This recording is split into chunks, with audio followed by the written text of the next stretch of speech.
Liftoff will start in T-minus 10 seconds. 10, 9, 8, 7, 6, 5, 4, 3, 2, 1. We have ignition. It's time! 17 seconds from Game 7 or from championship number 6.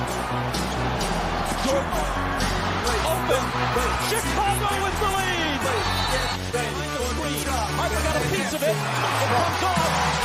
The Chicago Bulls have won their 6th NBA championship. Tying run at second, 2 out. Palmero over the head of Jenks.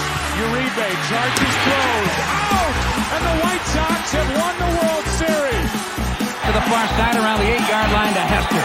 Under it and to the middle at the 15, to the 20, breaks free to the 25, to the 30, to the outside, 40, midfield, 40, 30 in the coast, 20, 15, Hester 5. Oh! Touchdown!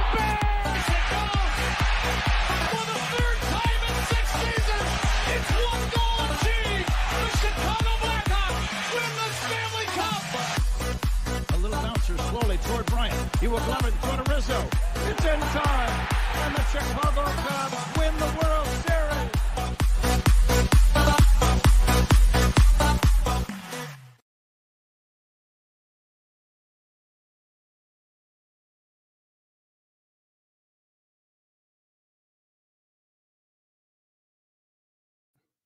What up? What up? What up? Welcome to Shawn and Maya in the morning on this Hump Day edition. Whoa.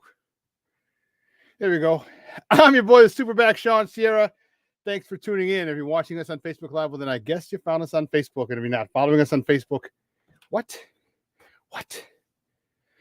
Go to Facebook, type in Sports Zone Chicago, click the like button. Now you're following Sports Zone Chicago. Simple. But wait, there's more. Go to the show's page. Go to Shawn and Maya in the morning, like that page as well. So not only will you be following Sports Zone Chicago, but you'll be following Shawn and Maya as well. If you're watching this on the YouTube channel, excellent. And if you're not subscribed to our YouTube channel, for real. All right, go to YouTube, type in Sports Zone Chicago, click the subscribe button, but also click the notification button. That's the little bell right next to it. That'll let you know anytime a show from Sports Zone Chicago is going live. Get it? Got it? Good. Now, if you're watching this on our mobile app, yay. If you please don't tell me you didn't know we had a mobile app. What'd you probably miss? We have a mobile app. All right, so you can listen to us on the go. So it doesn't matter. It doesn't matter where you get your apps from, whether it's iTunes, Google Play, Amazon, Walmart, Kmart, 7-Eleven, Zaire, Zemsky, Macy, Montgomery Ward, wherever you get your apps from. You go there, you type in Sports Zone Chicago, you download it, you take us with you on the go. So not only do you get Shawn and Maya in the morning 3 days a week, not only do you get our other live shows throughout the week, not only are they archived there like they are on Facebook and YouTube, but I'll tell you what, we'll give you a slew, and I mean a slew of articles, thanks to my man Clarence Council III. Big up to Clarence for keeping you abreast of all articles Chicago sports related. Now, if you're watching this on a Roku channel, I like that kind of party, baby. If you don't know, you better ask somebody. We have our own Roku channel. Come on, baby. Come on, baby. Come on. The ODB. Come on, we have our own Roku channel. So here's what you do. If you have a Roku television in the house, do us a favor. Download Sports Zone Chicago's channel right to your television. Right there. So put it next to Netflix, Hulu, Prime, Max, Disney Plus, Stars, Showtime, Paramount Plus, Peacock, wherever. Just put them right there. Listen, you can watch this on the big screen. You got 55, 65, 75 inch TV. You can watch this on the big screen. Hell, we're on the big screen, right? Mickey, Ficky, now. Now, you can also tweet the show. You can tweet us at Sports Zone Shy, that's CHI, at Sports Zone Shy. Now, if you want to follow me, just me personally online, you want to know what I did? Well, let me tell you what I did. You want to know what I did? Well, here's what I did. I made it nice and easy for you folks. Nice and easy. One handle. Facebook, Twitter, Instagram, Snapchat, and TikTok. All one handle at The Shawn Sierra. If you want to follow my lovely co-host, Maya Kai, you can follow her on Facebook and Twitter at The Sports Chica. If you want to follow her on Instagram because you're an IG and you do it just for the gram, we'll follow her at Maya _Akai. It's MAYA_AKAI.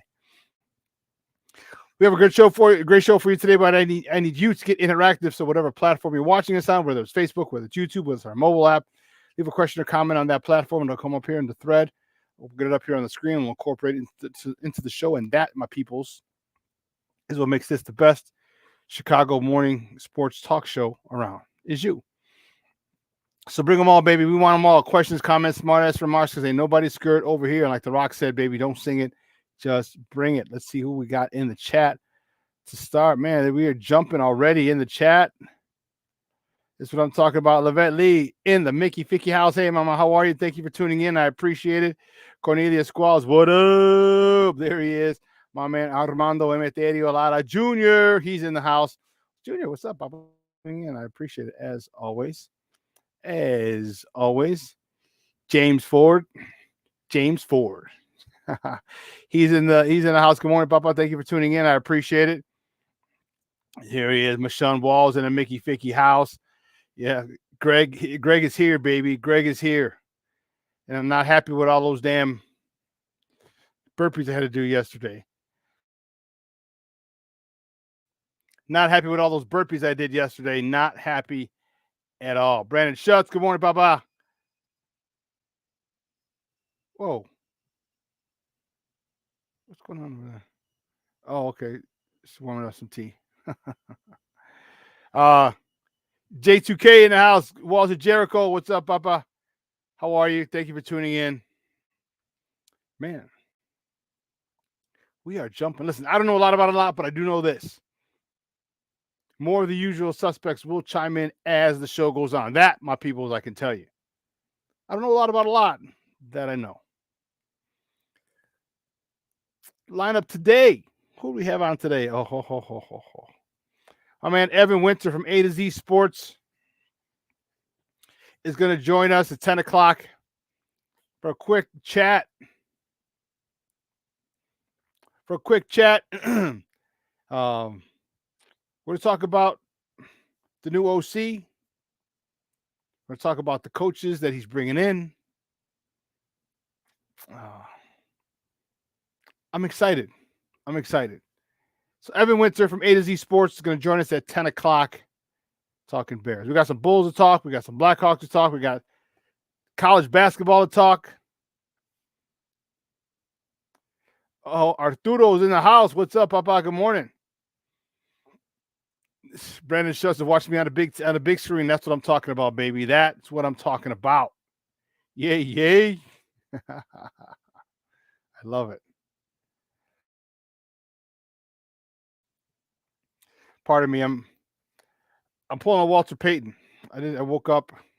I didn't even go to CrossFit this morning. So I woke up and my body ached, and my body was aching, and I had a little bit of a cough. And I was like, oh man.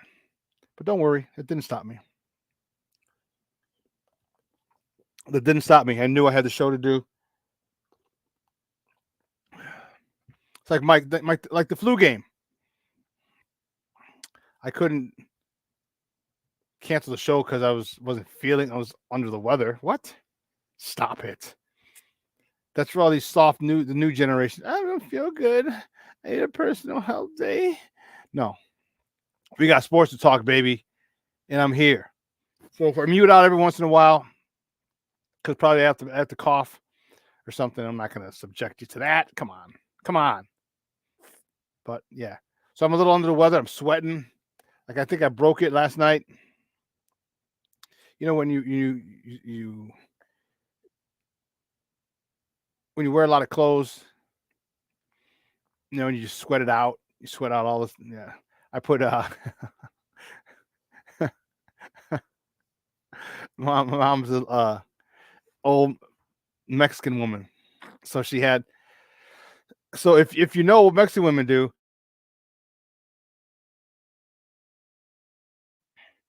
so if you know the remedy that Mexican moms use for everything,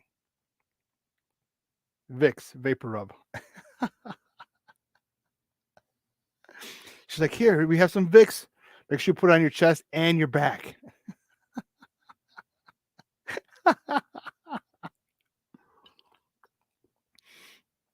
Oh, that was funny. I almost died laughing.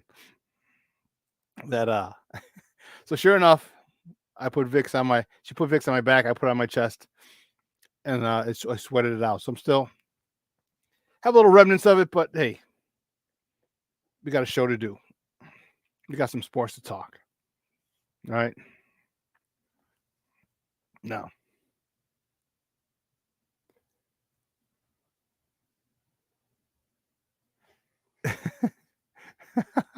Vaporub. Vaporub. Arturo, you're damn right. My mom doesn't have the accent. Some of my friends' moms have the accent. And I think when I've heard them say that, and in my head, when she said that, that's what came to mind. But that is awesome. That's hilarious. Yes, Vicks will cure everything to a Mexican.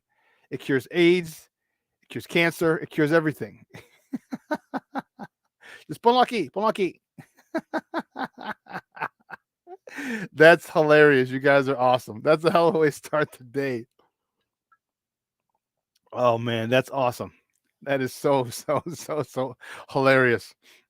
Well, listen, guys, you know how we do. The first segment of every show is called Top of the Morning. It won't come just when you want it.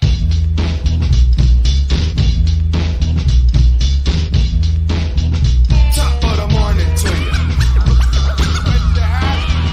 Top of the morning to you. Top of the morning to you. First top of the morning topic.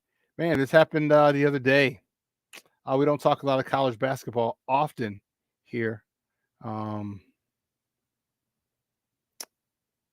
But yeah, we're going to talk a little bit about it today. Unfortunately, DePaul fired their head coach, Tony Stubblefield. He's having a rough day, a rough year. All right. He was 3-15 on the season, 2.5 years into his stint. He was 9-38 overall. And that's a big problem now. Now DePaul has to go on a search. You know, DePaul basketball was at one point in time, that was a hidden gem. All right, that was Chicago's team. And the reason being is they had a lot of Chicago players. I mean, the legendary Ray Meyer. You know, he got Mark Aguirre from Westinghouse, Terry Cummings, Skip Dillard. You know, a lot of the names that we grew up on, us older cats grew up on. And then Joey took over, and Joey had a little bit of success. But after he was done, DePaul really didn't have much success until Kennedy came. All right, and that's when he got Quentin Richardson, Lionel Simmons, Tommy Kleinschmidt, all those guys. And no, I think Kleinschmidt was before. I think he was with Joey Meyer. But Pat Kennedy came with Q and Lionel Simmons and those guys. And it never really took off again. And it's interesting to wonder why you couldn't field a good team. DePaul hasn't been into the NCAA tournament since 2004. I mean, it's 20 years.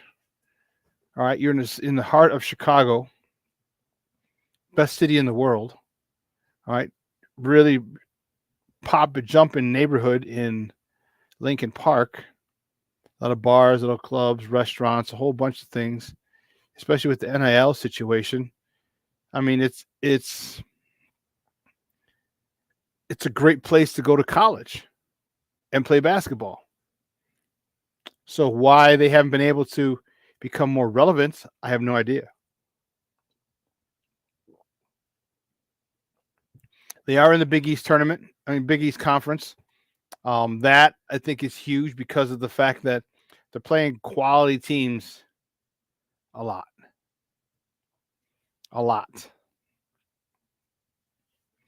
You know, so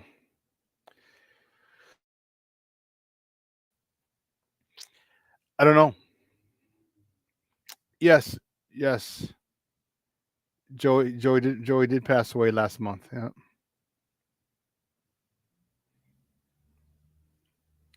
We had a Tussin. We had the Tussin too. The Black and Dominican family. Dominicano, eh? And my man, the car got himself, Charles McDavid. What's up, Papa? Thank you for tuning in. I appreciate it. But yeah, so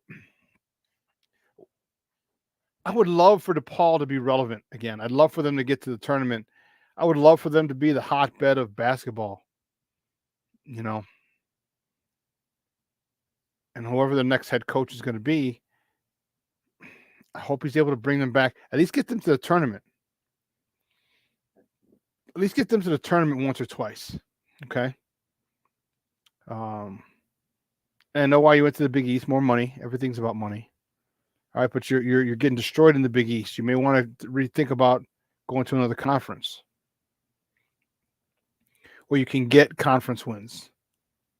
Okay, where you have a chance in the conference championship, conference tournament, so you get an automatic bid in case you don't get it with your record. There's a lot of work that needs to be done at DePaul. All right. And Tony Stubblefield was the last of the head coaches. Remember, Dave Lato was before him, and his second stint. So there's a lot that needs to go on at DePaul. They need a resurgence. They need to go back to recruiting the city hard. Recruiting the city hard. Okay, and it's a tough thing to get Chicago kids to stay home, especially now when it's a one and done or two and done, and kids going to want to go to Kansas or Kentucky or North Carolina or something for a year or two before they bounce to the NBA. But that effort has to be there. You have to really drive home how important it is that Chicago kids stay home. Okay, stay here, stay U of I, stay at DePaul, Loyola. There's so much talent here. You could fill out all the colleges in town. Loyola, Northwestern, DePaul, Chicago State. There's so much talent just in the Chicagoland area alone, where you could field teams that are good and competitive. But we'll see. We'll see. Hopefully, they're able to make DePaul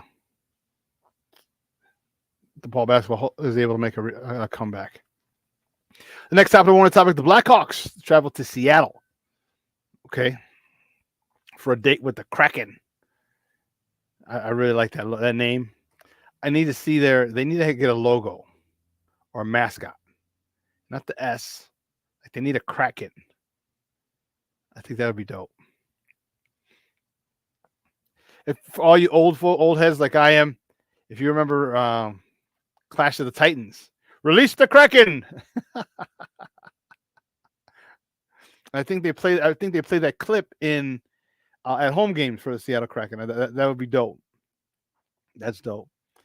But they head out west, so on the left coast to face the Kraken tonight. Puck drop is 9:00 because the West Coast. 7:00 over there, 9:00 our time.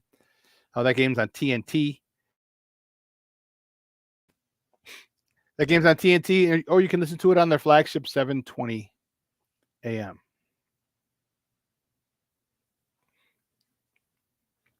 Next topic, the Bulls. The Bulls travel tomorrow to Tinseltown. They go to L.A. to face the Lakers.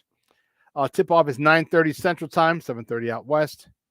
That game is going to be on NBC Sports Chicago Plus because the Blackhawks play tomorrow as well. They're going to be on the main channel, NBC Sports Chicago. So the Bulls are going to be on NBC Sports Chicago Plus, or you can listen to the Bulls on their flagship station, 670 AM, or listen to the app, the Odyssey app or whatever, Odyssey app. That'll do it for them. Yep. Hold on.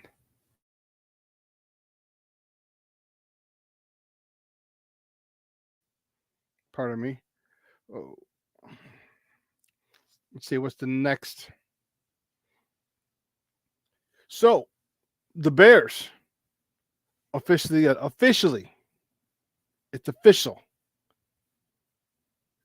They've announced Luke Waldron as their new offensive coordinator. There was a press release yesterday announcing the hire, and there were no indications of a press conference. So Shane is in the process of filling out his staff right now, but they haven't said there's going to be a press conference, and for obvious reasons. Because if you get to question him, the majority of the questions are going to be, do you know who they're taking? Because everybody wants to know. And then they're going to say, would you prefer Justin Fields or Caleb Williams? So they haven't mentioned the press conference. And again, I understand why. I understand why. Oh, don't forget USC Flame. That's where I worked. My bad, Charles. I did. You're right. I didn't say UIC, and UIC had some years back, 10 years ago, 15 years ago, maybe it's even 20, closer to 20. The Banks brothers, the kids from Westinghouse. Remember Chris Head was he even the coach at UIC? But they had those young men. They had those young men over there. Yeah, UIC. We have more than enough talent here in the city, the Chicagoland area, to field some quality teams. Yeah.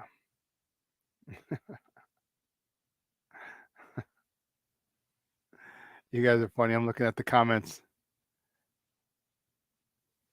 That's awesome. But now that Shane Waldron is the official offensive coordinator, he's in the process of filling out his staff. And we had talked about, next top of the morning topic, Luke Getsy not getting any interviews. Well, per the AP, Luke Getsy is scheduled to interview for the Raiders offensive coordinator position. This is per the AP. Interesting.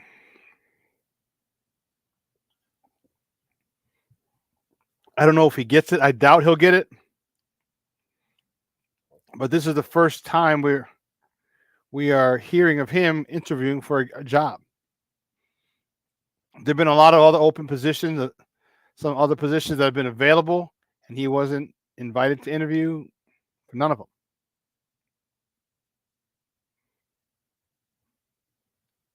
I wish him well. I don't think he's a bad person. I just don't think he's a good offensive coordinator. And I think if he gets another shot, he definitely will learn from the mistakes, and he'll gain experience. That's all he can do. That's all he can do. So let's see. Next top of the morning topic. Oh yeah, this one hurts. This one hurts. The Brewers. Woo! The Brewers signed power hitting first baseman Rhys Hoskins to a 2-year, $34 million deal. And you ask, why do I give a damn what the Brewers do? Well, he was on the Cubs' radar. The Cubs were in play for him. They wanted him at first base. He missed all of last year when he tore his ACL in spring training. So the Brewers swooped in, signed him 2 years, $34 million, $17 million a year average. Let me ask you this.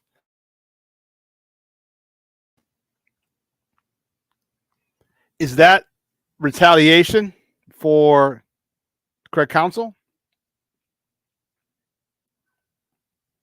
Is that what that is? They knew he was on the Cubs' radar, so they swooped in with a huge deal. $17 million a year, nice piece of change. Leaves the Cubs in a predicament. They need both corner spots occupied, first baseman and a third baseman. I wouldn't be surprised. I would not be surprised if that's exactly what happened. And not that he can't help their team. It's not like they went and got him and he can't help. No. But the Cubs he had been on their radar. And I think Milwaukee said, you know what? Let's go get him. Let's go get him. Junior, sure is retaliation. Cornelius, possible. Maybe the Raiders are setting up a play for Justin. I don't know. Be nice. What's up, Papa? Coming in or checking in from the left coast. Good morning, baby. I appreciate you checking in. Thank you, sir. Charles, I will.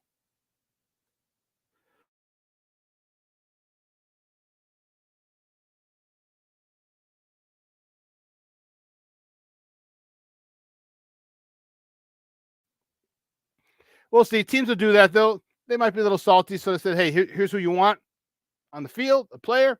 Let's go get him. So, I guess all's fair in love and war, huh? All's fair in love and war. Well, listen, here's what we're going to do. Let's take a quick break, and on the other side of the break,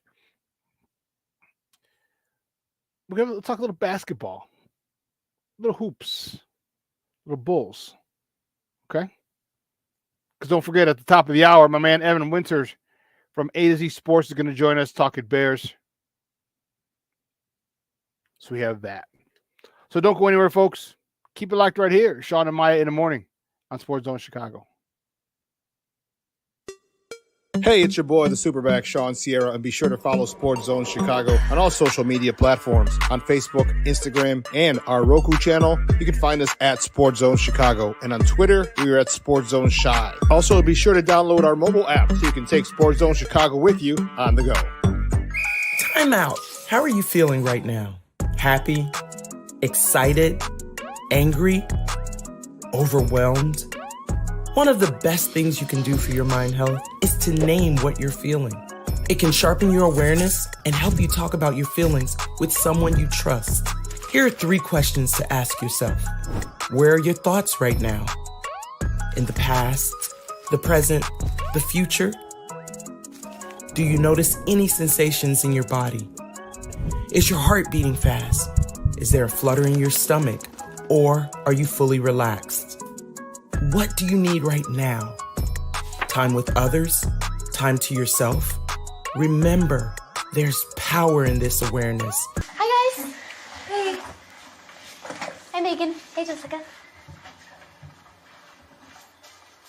Megan, you're a tramp. Brian Fitch told me you guys made out. Everybody knows. He said your breath smells like garbage. And he almost puked. He says you're the most desperate girl he knows. Besides your mom. How many boyfriends does she have anyway? Lots? Your makeup makes you look like a clown. That zit is huge, zit face. Ugly.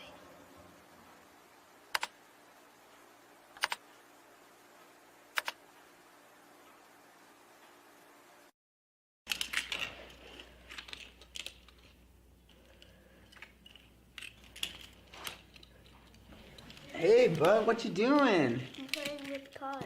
Cars? Can you show me what a car does?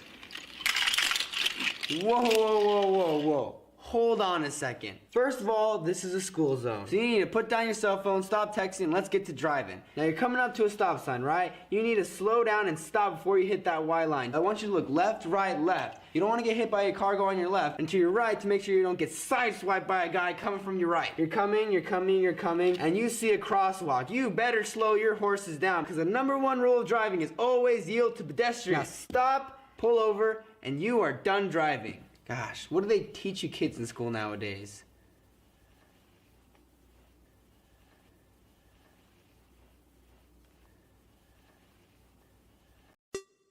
Hey, it's your boy, the SuperBack, Shawn Sierra, and be sure to follow Sports Zone Chicago on all social media platforms on Facebook, Instagram, and our Roku channel. You can find us at Sports Zone Chicago, and on Twitter, we are at Sports Zone Shy. Also, be sure to download our mobile app so you can take Sports Zone Chicago with you on the go.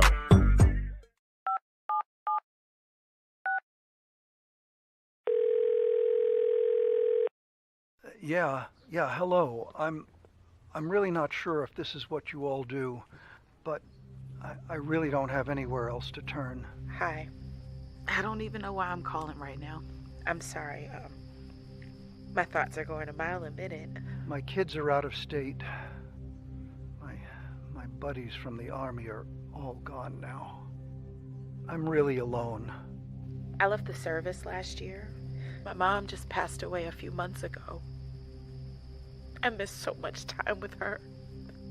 I keep getting calls about the bills, and I'm trying to get a job, but I feel so stuck. Okay, ma'am. I'm glad you called. Okay, sir. Let's stay on the line and walk through some things. Thanks. Okay. Thanks a lot. Thank you. We are looking for a few heroes, mentors, trailblazers, innovators. A passion to change lives, spark curiosity, open hearts, and awaken minds. Help students answer the question, who am I? This could be your calling, but this is no job.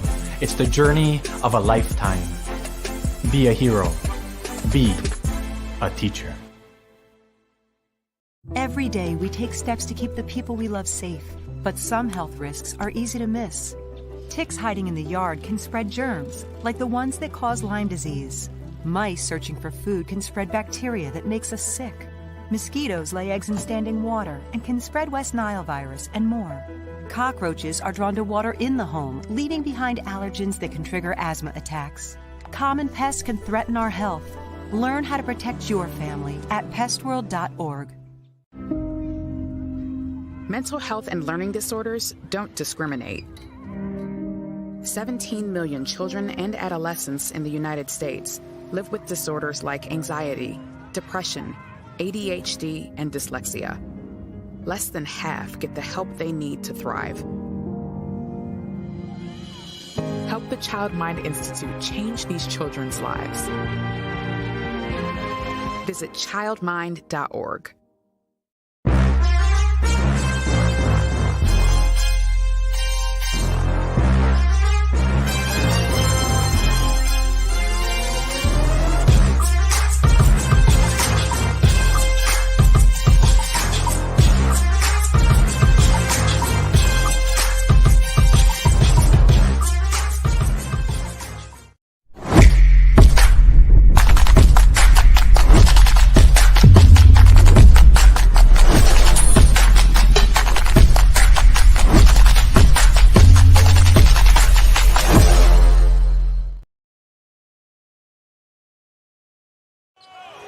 Kobe White accelerates into traffic, draws the defense, finds Williams.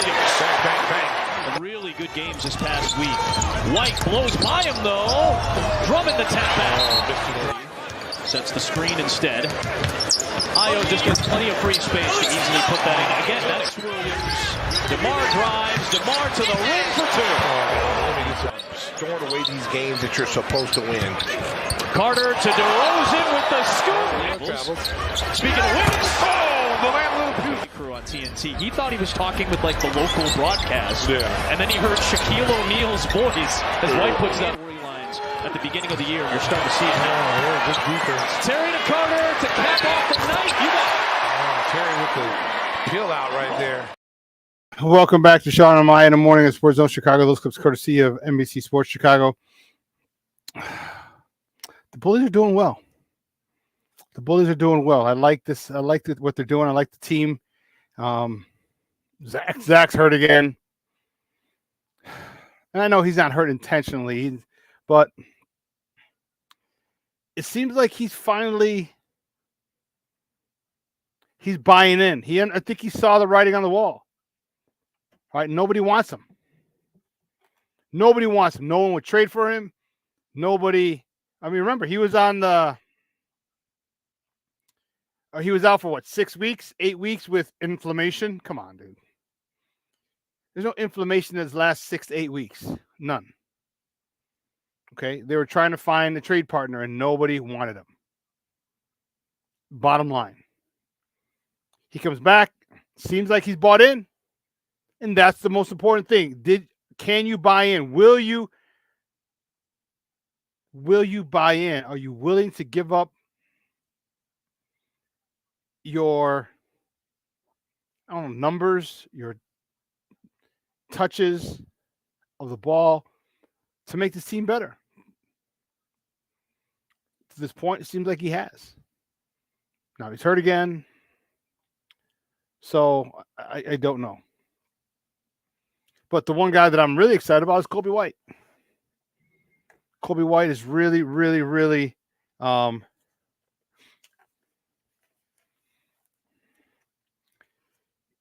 you talk about taking a step forward. You talk about becoming a superstar.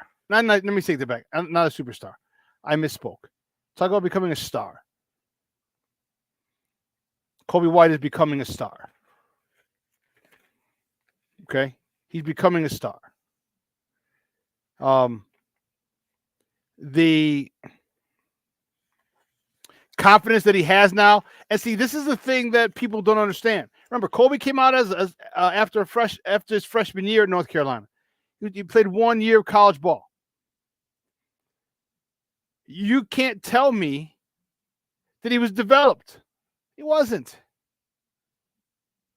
You've got to, with young talent, you've got to develop it.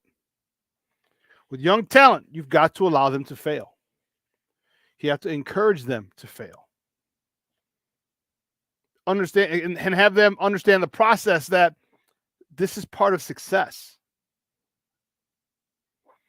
In this microwave society that we live in, they expect a guy who's away from home for 1 year in college to come here and be fully developed, to be come on.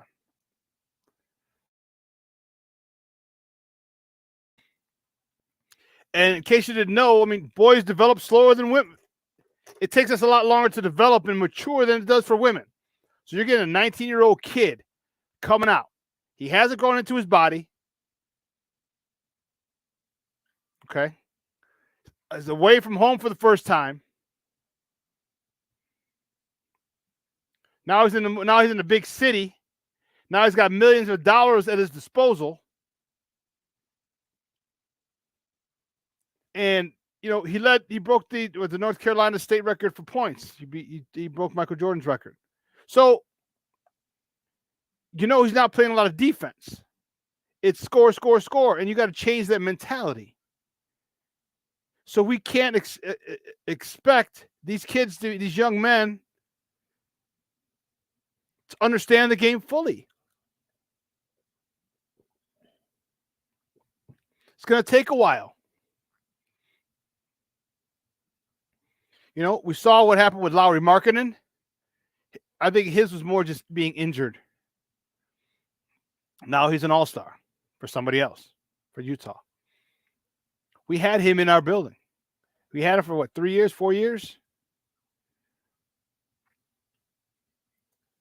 Lauri would be a perfect fit for this system that Billy Donovan runs.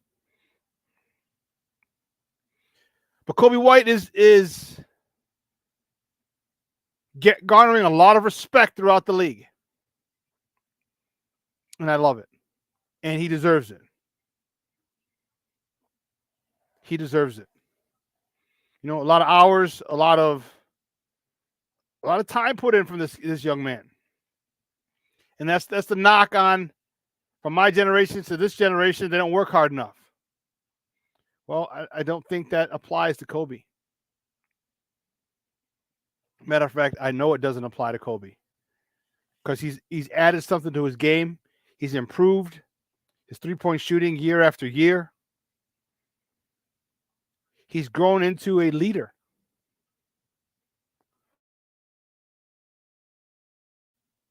He's grown into a leader.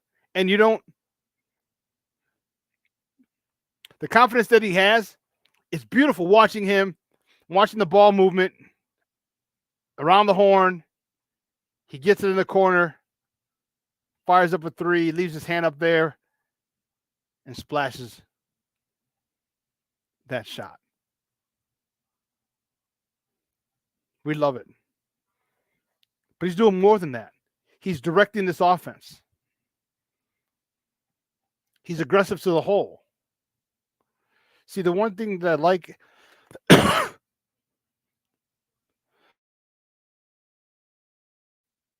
one thing that I like about Kobe is his aggressiveness, but it's his intelligence that I like. Because there's a way to be aggressive and be out of control, as opposed to being aggressive under control.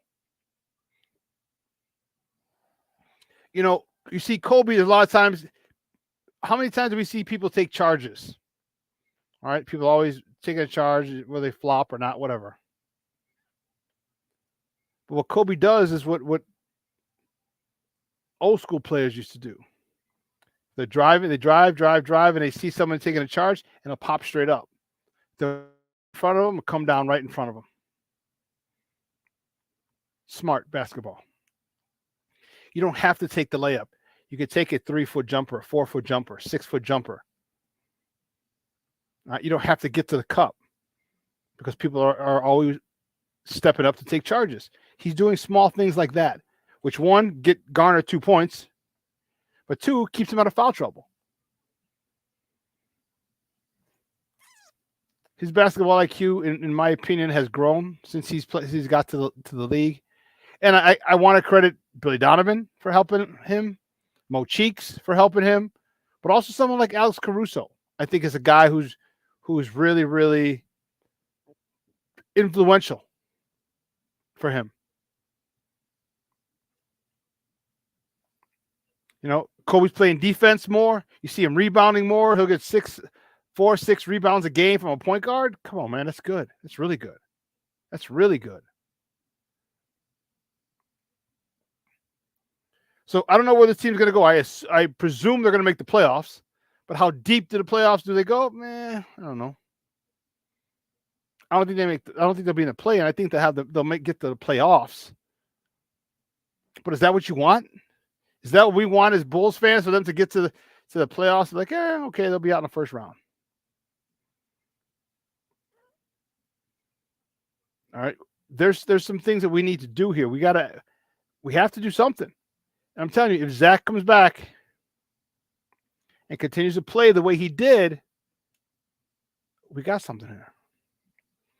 I say that our ceiling could be winning our first round of the playoffs. I think that's our ceiling, losing in the second round. So what are we going to do? Because you have a team that can make the playoffs, but you don't have a team that can win the NBA championship. Not even close. Not even close. So you're stuck in purgatory. You're not bad enough to get a lottery pick. You're not good enough to win a title. Where are you at? Some changes need to happen. Some changes need to happen.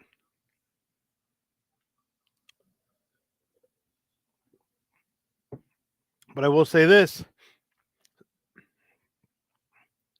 As these changes happen, you're going to start to see Kobe White become more and more dominant. I think Andre Drummond and I love Andre Drummond. He's a walking double-double. He's just got to corral it sometimes. Sometimes he just gets out of control. But dude, this guy comes in, he'll get you 15 and 12. No time. P. Will.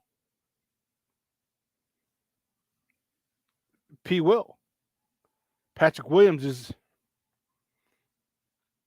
really grown, has really matured, his nuts have dropped, so to speak. Like, he's not asking for permission anymore. He's realizing he's good. And I've been on him for years. Like, stop deferring to DeMar and Zach. Start playing basketball the way you know how to play basketball.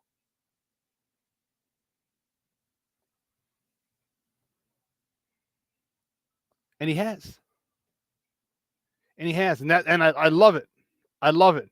Because this kid is good. Tell you give me 12 to 16 points a game, 6 to 10 rebounds, somewhere in there, 6, 7, 8, 9, somewhere in there, 6 to 8, 6 to 9 rebounds a game. I'm good with that. I'm good with that. But you also have to make sure that you're aggressive. You also have to make sure that you're rebounding. You also have to make sure that you're playing defense. I'm talking to Patrick Williams. But I like where he's playing. I like his level of engagement now. I like it. We have talent. We have pieces. So if Zach comes back, we have a chance to get to the second round. We do. He's shown he's willing to compromise. He's shown he's willing to do that for this team. All right. I tell you, you get him up, running up and down the court. Come on, man. That's what we want. The kid, the young man is still so young and athletic. I know it seems like he's like 27, 28. He's like in the middle of his prime.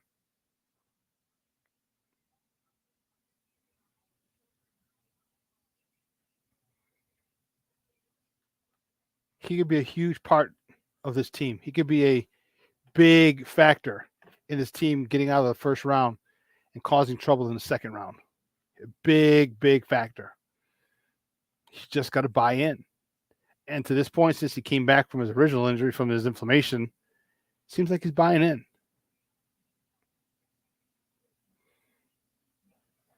And I was wondering, that was my biggest concern. Like, okay, DeMar DeRozan bought in. Remember, he was out for a while too. And DeMar DeRozan came back and like, okay, I'll play Billy Ball. But then Zach was out, and we didn't know they were trying to trade him. We didn't know if he'd be willing to do that, and he has. Hats off to him. Because if you want to stay here in Chicago, this is what you're going to have to do. You're going to have to buy in. And it seems like he has. Seems like he has. I don't know. Like I said, they're going to Tinseltown tomorrow to face the Lakers. Is LeBron playing? AD playing?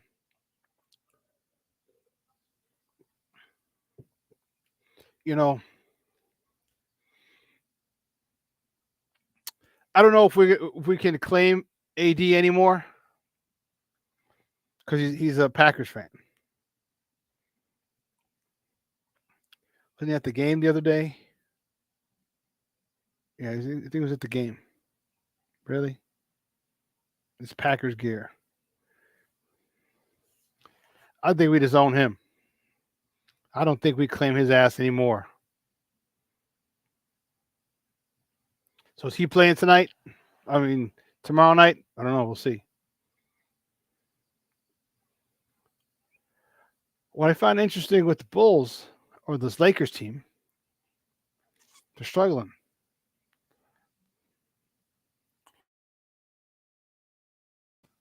You win an in-season tournament, and then you're struggling.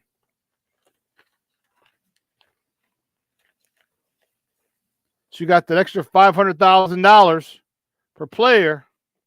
Struggling. See where they at here. 22 and 23.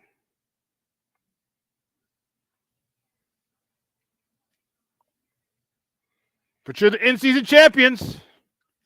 That they are, my people. That they are the inaugural in-season tournament champions. Los Angeles Lakers.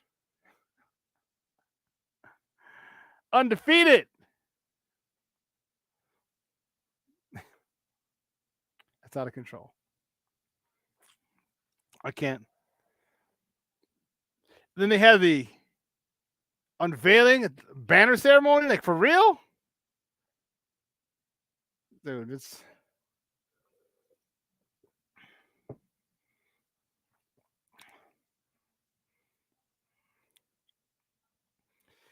you saw the video of Kobe where he talked about we don't put up division championships. We don't do that. And it seems like that's what they did. And I get it. It's the first one. You want really? In-season tournament champions? You could just put that in the press release or, the PR book that they give out at the beginning of the year or something. Add it to your letterhead or something. You had to have a banner raising ceremony for it. I don't know. Well, listen, here's what we're going to do. We're going to take a quick break. And on the other side of the break, we're going to welcome my guy, Evan Winter. Talk a little Bears. Talk a little Bears with Evan Winter. He knows a little bit about Shane Waldron. We're going to get his thoughts on this man. So I'm looking forward to it. So don't go anywhere, folks. Keep it locked right here. Shawn and Maya in the morning on Sports Zone Chicago.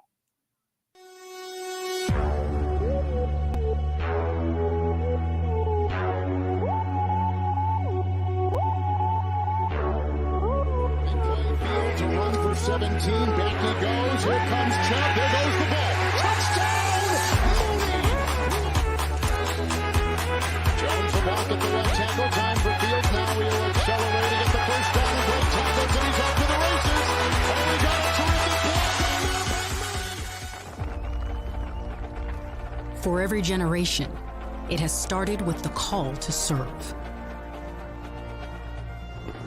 Discovering the purpose and the belonging earned with the title. Learning to dig deep and push through adversity together. Defending our nation and its people. It is a life of great worth and reward. But Marines are never really finished serving. Their commitment comes full circle, visible in communities across our country. This is Semper Fidelis, always faithful, always Marine, marking a path for the next generation. So I've come up with a family emergency plan. Great. What is it? It's difficult to talk about, so I'm not telling you. How will we know what to do? You won't. I'm so glad I won't have to remember anything. And me too. Thanks for this, sweetie. Talk to your kids about who to call, where to meet, what to pack. Search Ready Kids at nyc.gov or call 311. This year, my mom got me the perfect bag for back to school. These colorful binders help me stay organized. These headphones are just what I need for studying. These new sneakers are just what I need for the new year. This jacket is a real must-have. My parents got me the skateboard I wanted. It's pretty cool. These scissors really come in handy in art class. These colored pencils, too. These new socks, they can be a real lifesaver.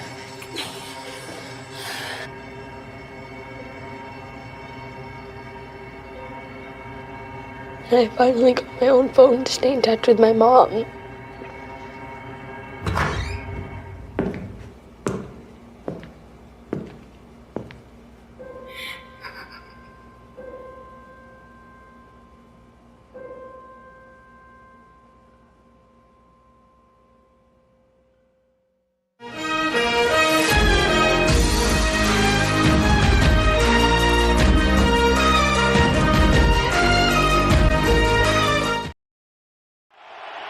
Third and 6.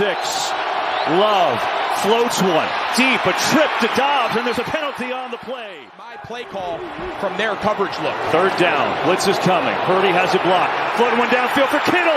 He's got it. Touchdown, San Francisco. It's Love. Couple fakes going wide open in the end zone. It is melted as he gets the feet down. He is touchdown. McCaffrey McCaffrey scores! 49ers in front. They need at least 25 yards. Love. Pressure up the middle. Runs away. Throws across his body. And that is picked. 49ers have it. Greenlaw. Still up. He needs to get down. Greenlaw still on his feet. He's got to go down. Just go down and the game's over. Welcome back to Shawn and Maya in the morning on Sports Zone Chicago. Let's get courtesy of Fox, and Greenlaw's like, no, I'm taking this shit to the house. He's taking it to the house. He wanted it. He wanted a house call, but he should have got down. But luckily for him, it didn't work. It didn't come back to bite him in the butt. So that was for the right to go to the NFC Championship game. And you know what? I'm hoping that our Bears are in that situation in the next couple of years, probably 25. So we know they just hired the new offensive coordinator. And my first guest is going to talk about this guy. I like this guy a lot. Well, Evan, no, but I also like this offensive coordinator as well, because of the versatility that he's had. He's worked with under a lot of different coaches, right? And he's been able to kind of bring the best out in them. And there's a quick thing by Greg Gabriel where he said, all right, he's a complete package as a teacher. And that's important to me. Teacher, leader, and team guy, plus he shreds defenses.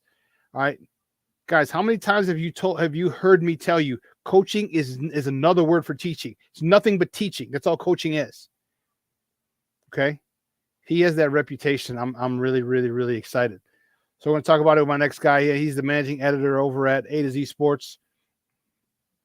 You can find him on Twitter at Evan_ATOZ, A to Z. Guys, let's bring him back. Evan Winter. Evan, what's up, Papa? Good morning. What's up, Shawn? Hope it's all going well and up in your side of the world. Except the civil war that's going on between Bear fans. It's good. It's fine. This is the time of year. This is Civil War time for all fan bases, unless you're part of the Final Four. But yeah, there's fan bases can always find something to pick one side on. So it's that time of year. Dude, it's crazy. If you disagree with drafting Caleb, you know you're a pedophile, need to be burned in hell. And if you disagree with the Justin stance, you're a pedophile, need to burn in hell. Like everybody, like you get death threats over here. It's like, dude, it's relax. It's not that, it's crazy. It's literally. And people calling you, you're a clown for you're an idiot for not doing it. Like, oh, so my opinion, crazy over here. All Caleb and Fields, which is the one. So you said you're familiar with Shane Waldron. Yeah, Talk man. To me about him. Yeah, I think it's a great hire. So I did a lot of Waldron research earlier because, as you know, not sure how many of your listeners know, but and viewers know, but the Bucs are my primary beat. I've been following them since 2018. And when they hired Dave Canales, who was Seattle's quarterbacks coach for the last few years, this past offseason, I did some digging on Waldron to see who he is and blah, blah, blah, so on and so forth. So yeah, I got a pretty decent little taste of him. Man, I love the hire. First off, just directly from my own experience and knowledge, what he molded in Dave Canales might get a head coaching job this offseason, which I don't personally think he's ready for it. That's nothing against him. I just, it takes time to develop that stuff. Regardless, the Panthers are interviewing him or have interviewed him for a second time already. I mean, there's legit interest in there. And plus he worked with Dan Morgan in Seattle. So anyways, Waldron's already got a track record of molding coaches and putting coaches in good positions to succeed and teaching them the right things, just like what you were talking about. And then you also look at how he's trying to possibly bring in other former Seahawks coaches with him onto the staff. That's huge. That's going to create continuity. That's going to create a base system for the offense and everything like that. But when researching him about Dave Canales, like you said, he's worked with great coaches. I mean, Bill Belichick, Mike Shanahan, Kyle Shanahan, and then Pete Carroll. I mean, it doesn't really get much better than that in terms of, your mentors as the guys on top of the coaching staffs. And then when you look at Waldron, though, overall in terms of his offense, so there are two kind of worrisome worrisome areas over the last 3 years. And one of them's third down percentage, which I will offset that here in a second. And the other one's red zone conversion percentage, which that's a little bit dicier. But anyways, with the third down percentage, the Seahawks, I think, only averaged like a 38% conversion rate on third down over the last 3 years, but they were top 5 in early down success rate. So your first and second downs, they were ahead of the change. They stayed ahead of schedule. Whereas, as we saw with Luke Getsy over the last couple of years, the Bears were sometimes they were ahead of schedule, but most of the time they weren't. And they had to fight and claw to get their way out of the hole, whatever it might be. So a lot of times they didn't get out of the hole, or they had to rely on Justin Fields to just make a spectacular play to get them back on track, on schedule. So Shane Waldron, in terms of his early down play calling, is magnificent. And with Justin Fields or Caleb Williams or maybe even Drake May, who knows, whoever is quarterback in 2023 or 2024 will have the chance to stay ahead of the chains, which can only lead to more success, I would think, at least. Yeah, and that's the one thing, and you're right. When you're ahead of the sticks, it makes it a lot easier. And one of the issues we had was we weren't. Right, we'd have a stupid run, or we'd have a pass downfield on first down, and look, okay, now it's second and long, and then we have a run, they stop it, now it's second and third and 9. Like there was the play calling last year was so frustrating, and it really put us behind the sticks oftentimes. I'm glad that he has early down success, all right, because that opens up the whole playbook, and that's going to allow Justin Fields or Caleb Williams or whoever to work third and medium, third and short, and those are a lot more, because now you can still have a big a wide variety of options if it's 3rd and 3, 3rd and 2, right, as opposed to 3rd and 7. So that's awesome. What about one of the things we heard a Seattle radio guy saying he's not a leader of men, he would never be a head coach. Give me your thoughts on that, because I didn't know him, and I'm trying to figure out, but a radio call they had it on one of the radio stations here. Someone was saying, he's just not he's good at what he does. He's just not a leader of men. Yeah, that's interesting. And you got to wonder about that, because one thing that is Dave Canales' strengths is he's a really good leader. I mean, he knows how to talk to his guys. And granted, he's not going to be, somebody who gets all up in somebody's butt and like chews them out. He'll chew people out, but he's not going to like dog cuss somebody or, just make them feel this tall. He's very positive, very uplifting. That's kind of his leadership way or form, whatever word you want to use. So he obviously had to learn that from somewhere. Now, granted, a lot of your natural leadership skills often come within, but I do think Waldron does. He might not be a leader of men in the coaching staff, which is a concern. That would be a concern, because you want your guys to listen. You want your guys to respect you. You want your guys to believe in what you're saying and, follow you through the worst of times and the best of times. Maybe he just imparts more of that on his position coaches, and that allows them to form kind of that bond, that leadership, and take that. But that is definitely, I personally have not heard much on that, but that's just because I haven't really looked at that. And obviously somebody in Seattle would be closer to that. That's definitely a concern, though. If you ask me, I would be a little concerned about that. Guys, we're joined by Evan Winter from A to Z Sports, talking Bears football here on Shawn and Maya in the morning on Sports Zone Chicago. When I heard that, it reminded me of, there's always going to be some jamoke. Yeah. All right? There's always going to be, right. And especially if it's a radio guy, because we have tons of radio guys here who are idiots. All right. You have tons of guys here who are shock jocks. Right. You have guys here who are just contrarian. All right. And just never have a good thing to say because they know negativity sells. So I take that with a grain of salt, because my thought is this. I find it difficult to believe that he's not a leader of men, and yet the quarterbacks that he's worked with have had some of the best years of their career. Right. So that's why I take that with a grain of salt. Yeah, and he's had consistent success too. Yeah. I mean, you tell the one thing, and now Seattle's offensive line this year was an absolute disaster, but he mitigated a lot of that by his early down play calling. He was able to get the team in good positions and, and still work with what he had. And the key thing is, whether he has Justin Fields or Caleb Williams or even Drake May, Even Drake May's got some mobility to him. Obviously, Justin and Caleb are way more mobile and can actually run and make plays with their legs. But what he did with Russell Wilson in 2021, even though Russell Wilson statistically, I mean, he had 25 touchdowns, 6 interceptions that year. Obviously the touchdowns weren't the 40 a year he was throwing before that, but he made it very efficient. And the one time that they did have red zone success under Waldron was 2021. I think they were like 4th or something. They were elite in the red zone that year, and it was because Russell Wilson could still run a little bit. So just what the Bears are going to have at their disposal with Waldron, and the fact that he can overcome a bad offensive line. The Bears have a bad offensive line, but they're, let's say, probably average at best. He can mitigate a lot of that, and he can turn it into a lot of success. And I think a big reason why he had that red zone success was because of Russell Wilson's legs. So having a quarterback, and Geno Smith, he can move, but his legs aren't his weapon, his main weapon, right? Like, he's not known for his legs. So having Fields or Williams or both, I think that could really help mitigate the lack of red zone success they had 2 out of the last 3 years. But overall, man, yeah, I would. The whole, it makes sense because I remember a 49ers radio guy saying a while back they signed Chris Conley, veteran wide receiver. Chris Conley has like 15 catches over the last 3 years. This radio guy said back in the summer that when the 49ers signed him, it meant they were about to trade Brandon Ayuk.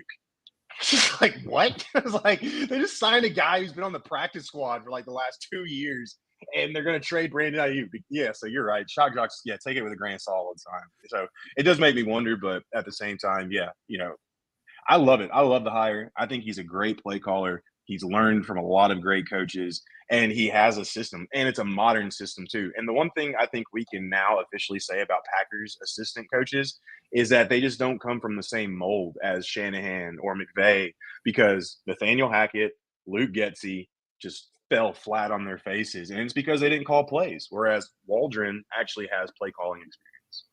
And that's huge. To me, that's really, really huge. The fact that he has play calling experience, because you saw, with the last regime or the last offensive coordinator, his inability to make in-game adjustments.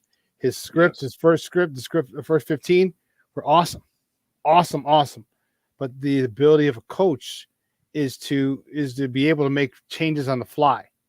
All right. And when you make adjustments, they have to come out. You have to make adjustments when they make adjustments, and to counter their adjustments. And he wasn't able to do that. So, last question before we let you go. I know you got to run, Papa.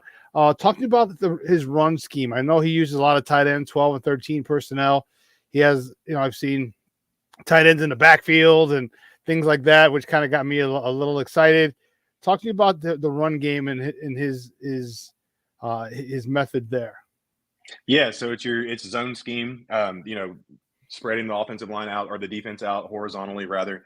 And then, yeah, he uses a lot of play action pass. He's one of those coaches who I don't know if Getsy did this exactly, but Matt LaFleur does this. Shanahan, McVay, they do this, but they run a lot of different plays out of the same looks. So yeah, you might come out there 12, 13 personnel, but all of a sudden it's a play action pass with DK on a go route, and he just all of a sudden got single coverage because everybody's in the box because they had 3 tight ends in on the field. Right. And then boom, all of a sudden you've got an explosive down the field. So yeah, I love the way he mixes and matches his tight ends, and especially with Cole Kmet, his ability in the open field and just being an athletic guy. I would really, really recommend. Obviously, the Seahawks have their tight ends, but their tight ends just weren't very good this year. It kind of affected their offense a little bit. Go back and watch though how the Bucs used Cade Otton over these last 6 to 7 weeks, and even Payne Durham to an extent, and you'll get really excited. He puts tight ends in, like, if he gets another athletic tight end opposite Kmet, this offense is going to be unreal, man. It's going to be so much fun to watch because yes, he puts them in motion. He'll line them up in the slot. He'll even put them out on the perimeter sometimes if it's an athletic enough guy. Put them in the backfield, and then it just creates all these different mismatches to where a safety all of a sudden is on your slot receiver or a linebacker, and the concepts are always a lot of fun, and they're modernized, and they know how to take advantage of today's rules. And the key thing too is Justin Fields is going to be throwing to a spot a lot of times. Now, granted, there are defensive coordinators, Mike McDonald of the Ravens, who know how to game plan against that. But that's what you want ultimately, especially with a guy like Fields, is you want that timing, you want that rhythm, you want those designated pre-reads with a hot. So if that's not there, boom, you can check it down real quick. Just always making the quarterback's life easy. And that's Shane Waldron in a nutshell. Dude, you got me fired up, Papa. You got me fired up. Hey, listen, before we let you go, do me a favor, let everyone know where they can find you and your work online. Yeah, find the work online at A2ZSports.com. Obviously, it's the offseason with the Final Four, so we got a lot going on there right now. And then you can find me on Twitter at Evan_ATOZ. Excellent, Papa. I appreciate you coming out. We'll talk soon. Yes, sir. You have it. Take care. All righty. Guys, that's Evan Winter from A to Z Sports hopping on a little bit. You know, the one thing he said, which was really, really cool, and Brandon, you alluded to it right now, jokingly, but you're not joking. You're serious. All right. Is a lot of plays from out of the same look. All right. You run 3 or 4 or 5 different plays with the same personnel, the same look. That's tough. That's tough. That's really tough for a defense. I'll tell you from my own experience as a defensive coordinator, when teams would do that, that gave us, man, I had to find patterns and habits from offensive coordinators when they ran, you know, what part of the field, what down, you know what I mean? When they would run things out of the same look. And it's hell. It's hell for a defensive coordinator because they come out in 12 personnel. All right. And what if one of the you know, you keep both tight ends in the block? Okay. And the next one, maybe they're both release. Next one, maybe one releases. All right. There's a lot of different looks, and the ability to do that and be successful is going to, and one of the things that's awesome is like you might not just be the same look, just might be the same personnel. So now you might be able to remember, if you keep the same personnel, the offense keeps the same personnel, and the defense might not get a chance to sub. All right, you could catch them in the middle of a substitution for a quick 5, you know, a quick penalty for 5 yards. All right, so if the offense subs, then the defense gets a chance to substitute as well, and the ball cannot be snapped. The official will go right behind the center, stand between the center and the quarterback. Let the defense change, get their substitution in as well. Okay. Cornelius, you know it. That's it. That's it. I've been saying that forever. Okay. Yep, especially when you change the look. You get the defense guessing, only to run the same play for leverage. You know, one of the my head coach at Curie, Tyson LeBlanc, big shout out to Tyson. Inside zone was our staple. Inside zone was our staple run. I mean, hell, we had a 6'1", 225-pound running back, so it was who could move, who ran about a 4.5. Out of every single formation, 11 personnel, 12 personnel, 13 personnel, 22 personnel, 21 personnel, you name it. We ran inside zone from everything. All right, we brought in 4 wides, like the run and shoot inside zone. All right, 21 personnel, inside zone. Fullback will go block, kick out the backside end. All right, there's so many. I mean, there's just so many different things in his ability. It was really, really, really fun that year in 2010 to 2011. All right, so with this guy, and I guess I was telling Evan, like you've seen some of the quarterbacks that he's worked with have their best year statistically. And that's what I want. I want them to teach Justin. And I truly think they're going to keep Justin. Okay. Obviously, Ryan Poles hasn't got back to me yet. Called him, said, hey, RP, what are we doing with the first pick? So he hasn't got back to me yet. But when he does, I'll let you know. But I told you why I think the Bears are going to trade that pick. I told you. If you missed it, well, I'll tell you again.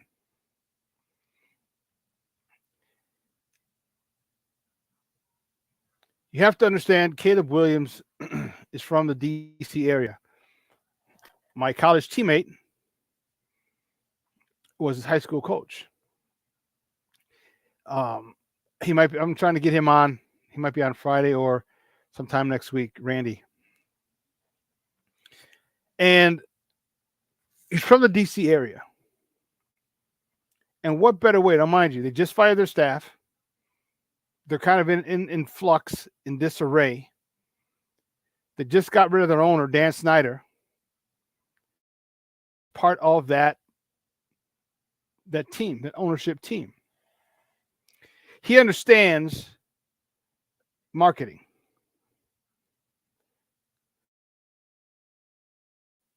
He understands marketing. So you get Caleb Williams back with Washington. The hometown boy comes home to resurrect this franchise and bring it back to prominence. Think about, he was on, yes, B, he was. You know what's really funny? Is he was on Friday. And on my show on Friday, as I said last week, I'm like, oh, I'm going to get Randy on. And he had already booked him on Friday. I was like, oh, you sons of bitches. And then I called him right after. I'm like, bro, so how are you going to go on there? And he goes, oh, they just called. And I was like, and I told him, I said, I was thinking of having you on. And he's like, well, whenever. So he's got to let me know. He had a busy schedule this week. I forgot what they were doing. Yeah, my guy. It was my guy. Like, we went to spent time at his house my senior year. Yeah, over Easter break. I couldn't fly home. It was too much to fly home. So he's like, just come down to Maryland with me. He was from Silver Spring. So, man, I fell in love with his mom and dad. His family is just awesome. Awesome. So, yeah, he was. But that's my dude. And, yeah, it was, dude. It was, let me tell you something. It was awesome. And, you know, when you get people who are successful like that, and it's funny because funny story, he wanted me to move out there to coach with him. He wanted me to move out because he was in Florida when I went to go visit him in Florida. And when he got the job there, he asked me if I wanted to go and teach over there and, coach with him. And I was like, yeah, I think I'm done moving. I think I'm, So here's a picture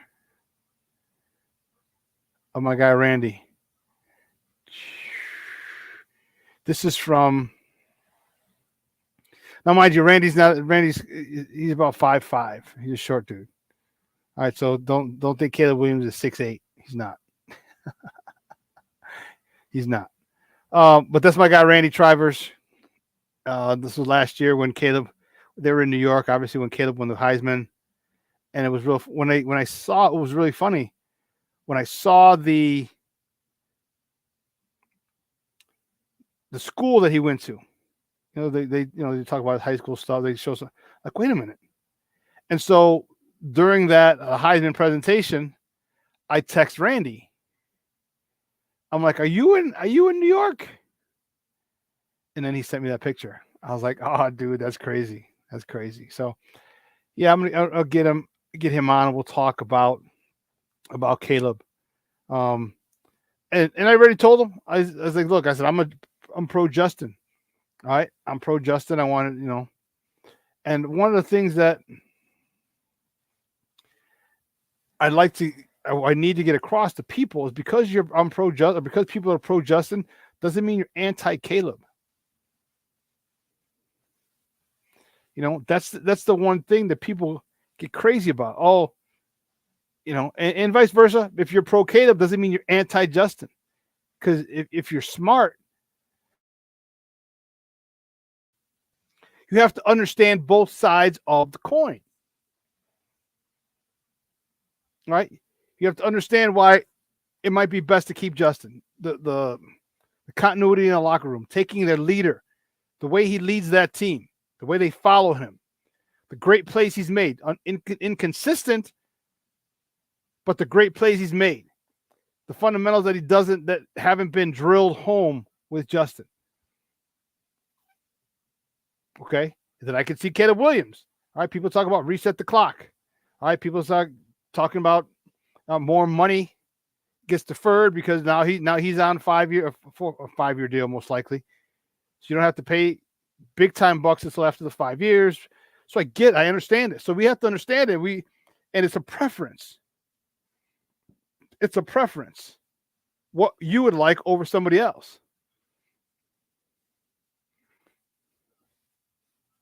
Yeah, either one's going to be a good choice. All right, but here's the thing that I have an issue with. When you throw stats at me, when you throw stats at me to back up your point, you're done. I don't respect you. I don't respect you when you throw stats out at me. Just don't. Well, the red zone percentage and this and his completion. You're playing against college kids. Caleb Williams has not taken a snap in the NFL. So you can't compare the two. And when people talk about, well, Justin's a big if. It was a battle on Twitter yesterday. They're going after my guy, Herb Howard. They're saying, I can't listen to Herb. He's on CHGO. Too emotional about Justin. No facts. I'm trying to find it. And it was like, wait a minute. Like, how can you, you sit there and you say, he's emotional. I'm like, wait a minute. Here it is.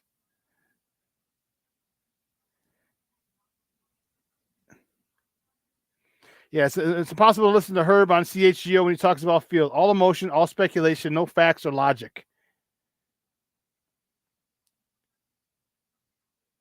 And so this dude, I'm like, so there's no emotion when people talk about Caleb, quote unquote, the best quarterback since Andrew Luck. Sounds like speculation to me because no one knows what he's going to be. Where are the facts that Caleb Williams is, quote unquote, the best quarterback? Where's the logic that he'll be great? Did he win a national title? No. I said, hell, Andre Ware won a Heisman because I knew that's. And then I went on and said, listen, let me tell you a secret. Shh. This is all speculation. But there are some things that people who played and or coached the game can see that many can't see that gives a better indication of possible success. But even that's not 100%. I said, just say you don't like Justin Fields and move on. Okay? Just say that. Don't throw stats at me. All right? Don't throw stats at me because, you do something like that, it tells me that you're not watching the game.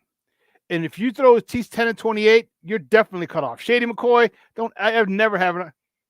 I tell you, I don't give a damn if you played in the league. When you hang your hat on 10 and 28, and here's the funny part. Just because guys played in the league doesn't mean they're able to evaluate talent. If you don't believe me, let me ask you a question. How long have you been speaking English? Can you teach English to somebody? Can you? No. Could you go into a class and teach English? No. So just because guys played the game,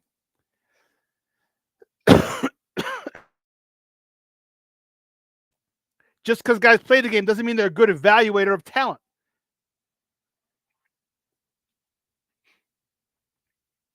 And they get players because people think, well, he played, so he has to know. Okay, no, you don't. Because some people play the game but can't teach it or don't understand it. Some people are so good at what they do, they can't really explain it. So when you back things up, don't just use stats because then you're a stat boy. When you give examples, I forgot last season, the Justin Fields pass to Caleb Williams to Velus Jones. He was running; it was like a deep out. He threw it over to over the corner's shoulder. Velus slid. It was toward the end of the season. Velus slid, caught the ball, slid out of bounds. Or when he's rolling backward, he's backing up to his left, and hits. I don't know if it was Jesse James against the Pittsburgh Steelers, I want to say. Throws the ball just outside the outstretched arms of B. When you start giving examples, that's what I'm talking about. Don't give me about stats. He's this, he's that. Because if that's the case, then what happened is, then you should say Lamar Jackson had a shitty game this past weekend. He only had 150 yards passing and 100 yards rushing. See, what people don't get, and this is why I tell you, don't give me stats. The bottom line is winning. The fact that we haven't had a 4,000-yard passer, I need Justin to be fourth. No, you don't. So what if Justin gets 3,647 yards and they win a Super Bowl? Are you still pissed because he's not a 4,000-yard passer? The bottom line is wins. Now, it's not stats. There's one stat that's important. Did you win or not? That's what's important. And many people say, well, I want one of those guys. You know what? Ask Dan Marino how important stats are. Ask him. Ask Dan Marino how important stats are. For the longest time before Peyton broke it, he had the most passing yards in the NFL. Super Bowls, boop, 1 appearance, 0 titles.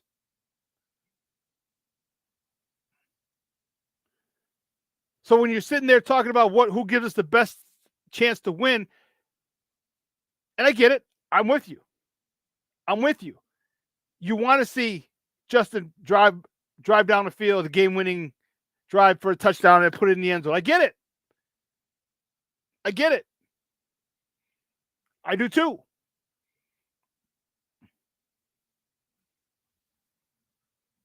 Give him a chance. Give him a chance. Because the leap that this team's going to take from 23 to 24, I think is going to be whoever it is. I mean, if it's Justin, yeah, the leap's going to be pretty big.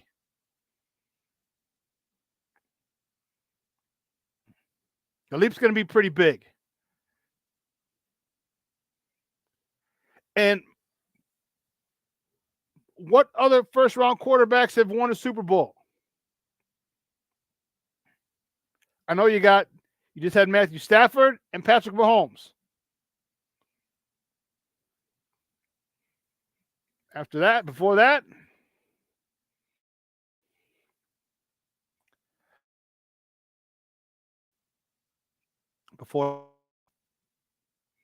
you got to go all the way back to the Mannings.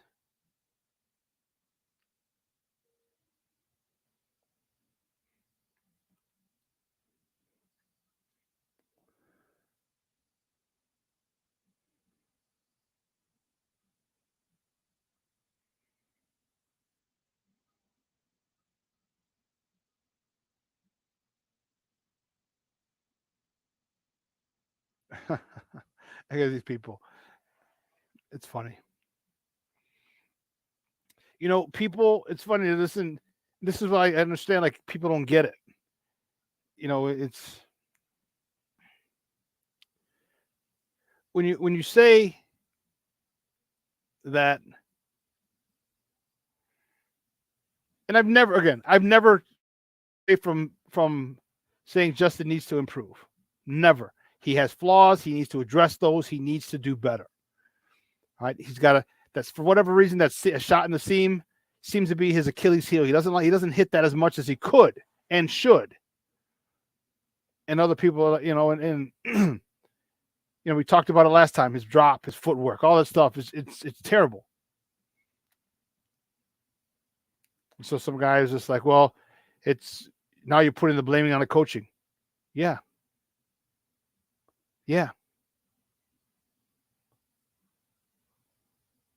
Players don't develop themselves. Now they can help themselves. And I said it last week or on Monday. I said, I think Justin should go get a quarterback coach. If he doesn't have one, he needs to work. He needs a guy to say, hey, listen, your drop sucks. But maybe Shane Walsh is going to be that guy to say, hey, listen, I've watched your drops. They suck. Here's what we need to do. Because that dropping your left foot first was horrible. Why Getsy did that, I have no idea. No idea. You know, with Caleb Williams, I think he's an electric player. I do. And I think he'll have a long, long career in the NFL. At the expense of the Bears and this team where it's at, I don't know if that's the best idea. I don't know. You know, people, again, you're not going to hear me say bad things about Caleb. I think the guy's a phenomenal talent. Cornelius, I agree with you. I never believed that Caleb Williams is higher than Justin Fields. All right, that's and to say that is not a diss to Caleb Williams, because I think Justin Fields' ceiling is high. And I gave you the analogy of the Ferrari. It has to be maximized. You have to push it.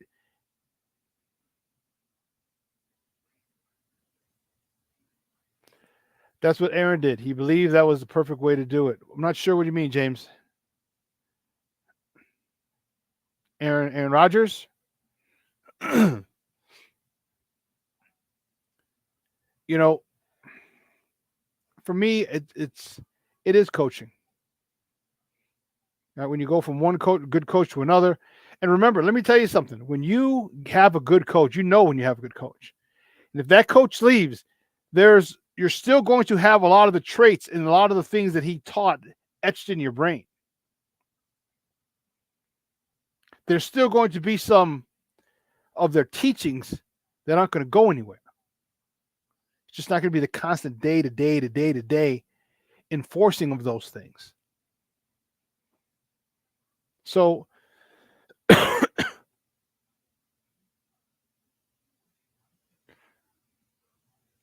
the drop back. Okay.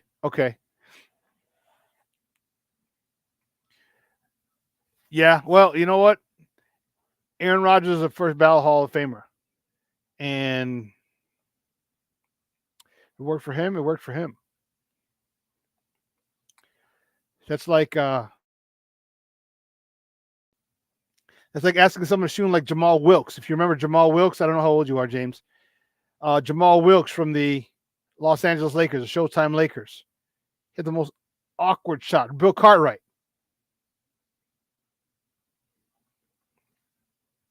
He believed that was a perfect way to do it. Yeah.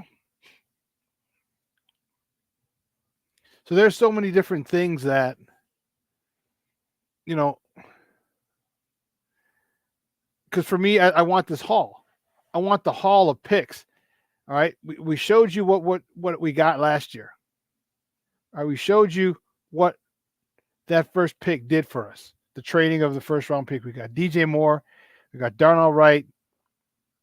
Okay. We traded the number 9 pick to the Eagles to move back one. They wanted Jalen Carter. And we traded back and we got their pick. So we got DJ Moore, Darnell Wright, Tyreek Stevenson, then the first overall pick this year.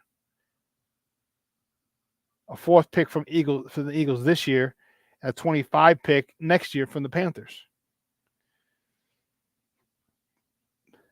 All that for 1 pick. If you get that same thing again, imagine getting 3 players like Tyreek Stevenson, Darnell Wright, and DJ Moore. One's a ready-made starter, plug and play, and the other 2 rookies who made the all-rookie team. Darnell Wright made the first team all-rookie team. Tyreek Stevenson made the second.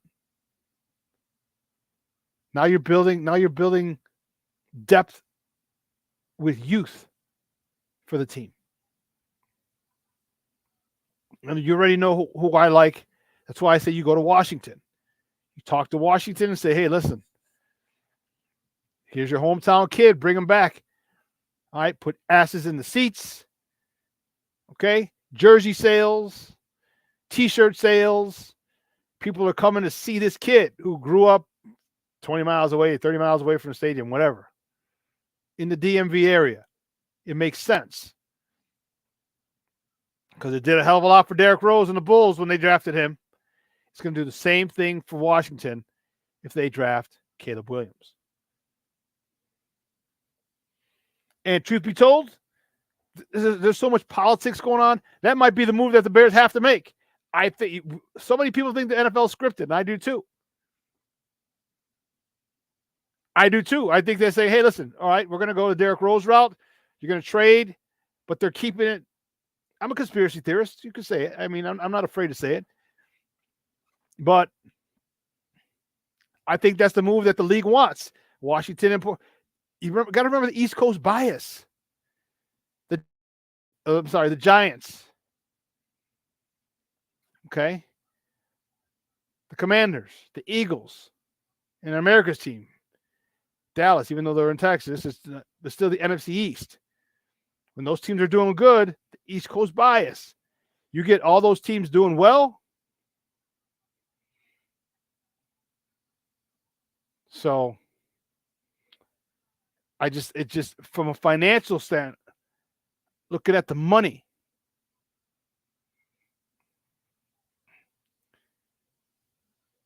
Harold, good morning, Papa. Thank you for tuning in. I agree with everything he said about Justin. He's not a finished product, but coaching is very important. My main concern is the third offense in 4 years. Well, if they trade him, he's going to have to learn another offense, right? If they trade him to Atlanta, if they trade him to Pittsburgh, he's going to have to learn another offense. And the truth be told, the offense that they had, that this guy's bringing, is not different. Is not very different from the one he just left. It's not different from the Luke Getsy one.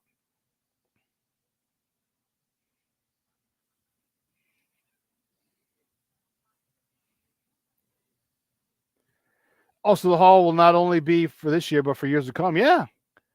And that's Ryan Poles has said he wants to build through the draft. What better way to build through the draft than to have 2 first-round picks in 23, 2 first-round picks in 24, 2 first-round picks in 25, 2 first-round picks in 26? How much better, how much more can you build for the draft than that? You follow me?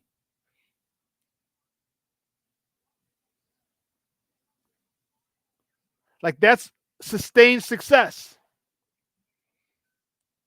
Because you don't know where these teams are going to be.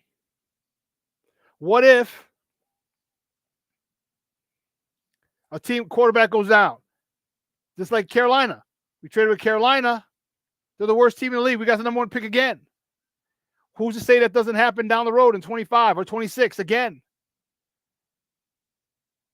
Think of all the holes we fill.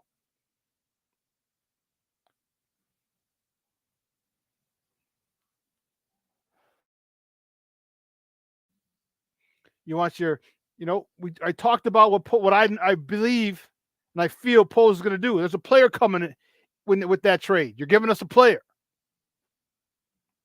You're giving us a player, damn it.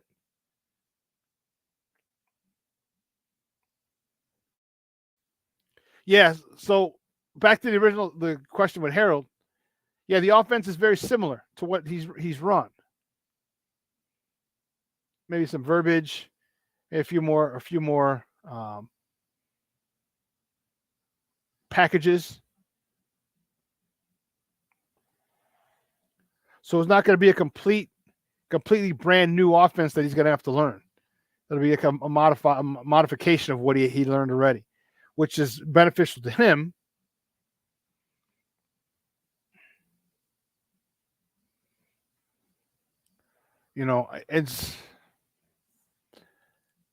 I'm anxious to see who he asks, and who. I mean, we're only going to find out if the trade happens, because there'll be rumors. Or he talked to this person. He wanted this. He wanted this. He wanted this. Like, what if the Patriots want to jump up? What if the Giants want to jump up? What if the Falcons want to jump up?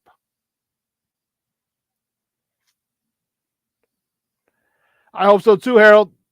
But I feel strongly about it. I feel strong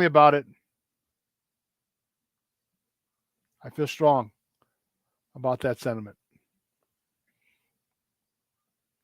Because his defense needs a couple more pieces. I think you need to find Eddie Jackson's replacement. And I don't think you cut Eddie Jackson. Let him go next year. And all that money comes off the cap next year. You got to remember the budgeting. If you could sit there and pay Eddie Jackson $18 million And next year when it comes off, you just gain 18 mil on your cap.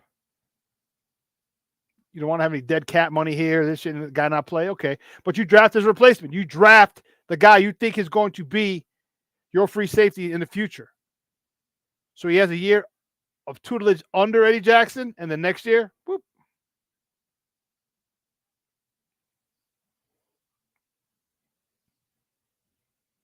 That type of haul is why resetting the clock stuff is a fallacy, because the Bears will be fitting positions with inexpensive first, second, and third round picks.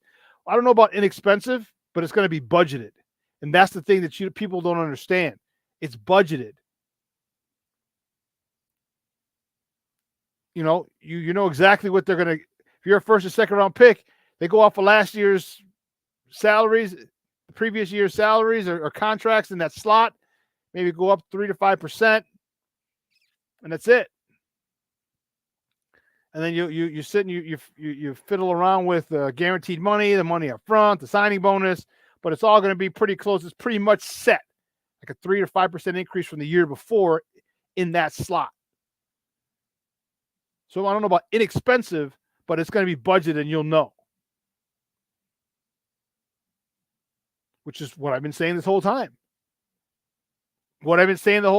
Get someone that you know exactly what. This is why I told you that I said for them to pick up Justin's fifth-year option. Because if he doesn't work out and you want to trade him before the last year, someone say, okay, I'll be happy to give him 23 mil for 1 year and see if he deserves an extension. But if you don't, and Justin Fields has a good year statistically, if Justin has a good year statistically and you don't, so now what do? You sign him? Or does he go somewhere else asking for a lot of money? At least you have him under control, and you can use him as a chess piece if need be. Again, I don't think that's going to happen, but that's a possibility. That's a real possibility.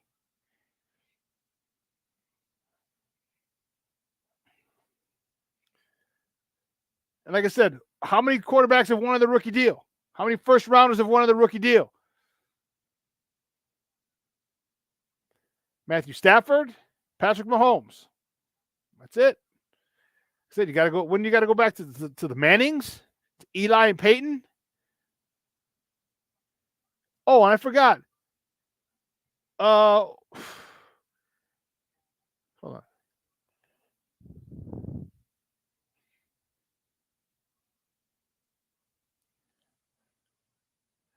Here's what I want.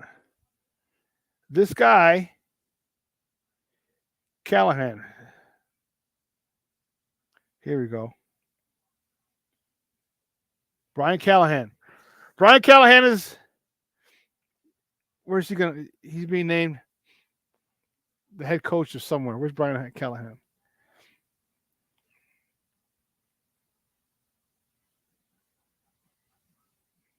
Football coach. Tennessee. Okay, so Brian Callahan is going to Tennessee. He was the offensive coordinator, play caller for the Cincinnati Bengals. Let's see how well Joe Burrow does. First of all, if he stays healthy. But let's see how well J2K, Walls of Jericho. Yep, thank you very much. Let's see how well Joe Burrow plays now that he's lost Brian Callahan. Brian Callahan has been there through Joe Burrow's entire stay in Cincinnati. The haul is great if Justin makes a tremendous leap. No, the haul is great, period. The haul is great, period. If Justin makes a great leap, that makes it even better. Because remember, if there's a quarterback coming out in 25 or quarterback coming out in 26 and Justin doesn't work, you got 2 first-round picks you could trade to go get it. Go get it.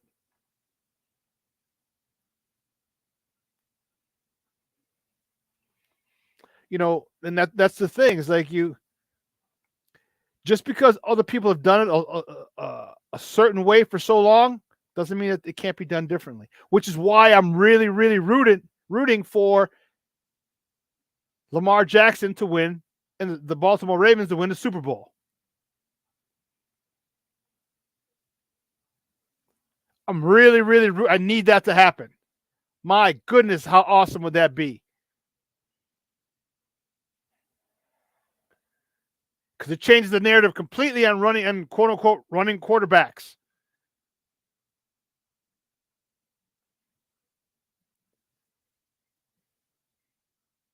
It's crazy and ludicrous until somebody does it. That's not so crazy anymore. You could still win a Super Bowl. You don't have to be the most prolific passer in the world. You don't. We just happen to have Patrick Mahomes up there. You got to play great defense, play ball control. I mean, there are ways.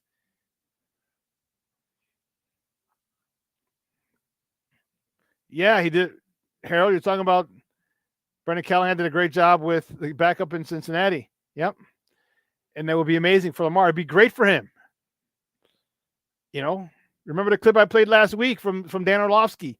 That rings so true. And then all of a sudden, oh, maybe we could win like that. Like I said, don't give me 4,000 yards. I get it. It's nice to look at. It's great. Give me titles. Because if that's not how your offense is built, again, if Justin, say they keep Justin, which I'm predicting that they will. Say they keep it, he throws for 3,600 yards, 3,800 yards. But also has 800 or 1,000 yards on the ground. Do we just discount those? Do we just discount those? Because some of those yards were first downs. Some of those yards move those yards he has move the chains. Some of those yards kept drives alive.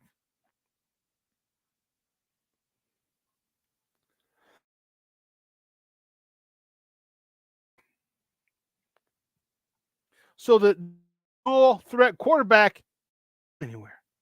Much to the good old boys networks dismay, it's not going anywhere. And if Lamar wins it this year, whew, now there's a whole different topic of conversation. A whole different topic of conversation.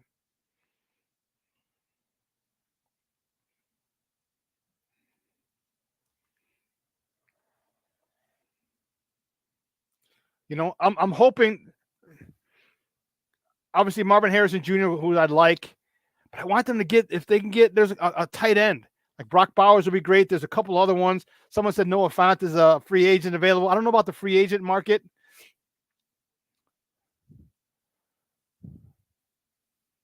But if you get a young tight end, someone mentioned a couple tight ends last week, on Monday or last week. If you remember a good tight end, put him back in. Put him in the chat as well. If you remember a good tight end coming out this year, because if you have that, like we have the ability to get Cole Kmet and another tight end, so you can. I mean, you're talking 12 personnel, 22 personnel.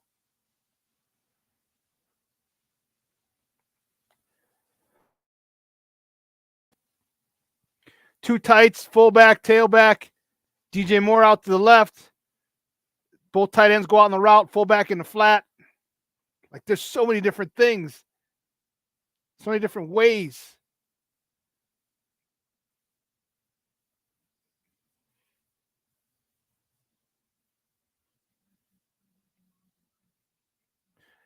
Cade Stover from Ohio State, third or fourth round pick. Okay. Ignoring Fields' rush yards like ignoring Forte's success in the passing game. Yeah. And why do we do it? We praise Christian McCaffrey for it, but we vilify Justin Fields for it.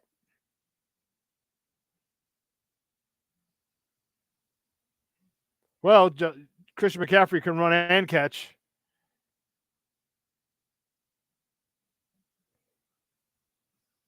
But Justin, no, he can't run. And people talk, you're going to get hurt.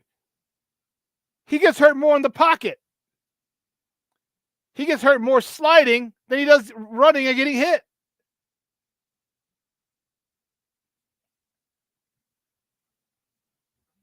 When he hurt his thumb, he wasn't running. He was in the pocket. He was just being chased from the pocket.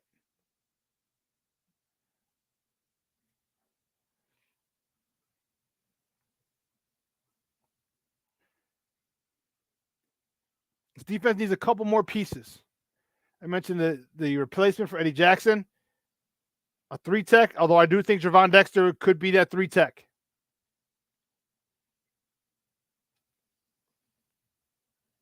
But defensive end, you're good at the linebacker spot, you're good at the corner spot, the slot, the nickel back, strong safety and Brisker. But you give me a 3-tech, a defensive end. Man. This defense, almost there.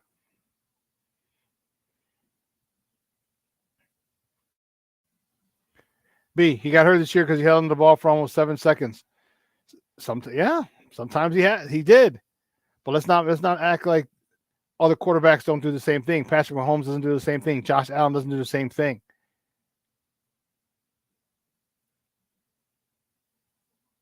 What Justin had to learn was if you're going to hold it for that long, you need to run. If you're going to hold it for that long, you can't wait for your guys to get open. They're not going to get open at that point. The 5 seconds, if they're not open, they're not open. You got to run.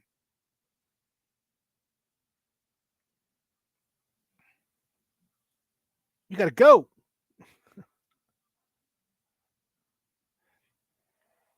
Or throw it away.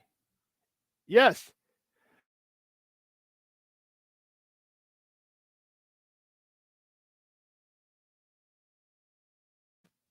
Or throw it away. Yep. But that's coaching. All right, that's coaching. Because he had the opportunity to throw it away so many times. And he didn't.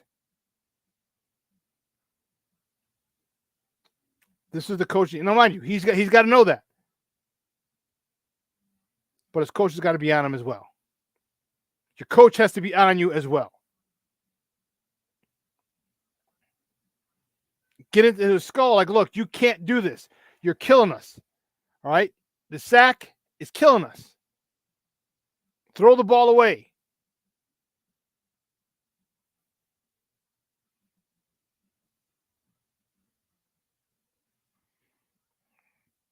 J2K, in my opinion, a lot of these negative narratives about Fields have improved, but the same thing gets said over and over again. Yeah. I was watching JT O'Sullivan, and I'm starting to sour on him, JT O'Sullivan. Not that he can't break down film. No, not at all. It's the agenda that he has. The agenda. You know, he put up one against the Packers, and it's where he like throw the fucking ball. I was like, sorry, go get headphones because I can't do this shit. Blah blah blah. So I'm watching it. He goes, you got to throw a slant to DJ Moore. I was like, okay, let me watch this.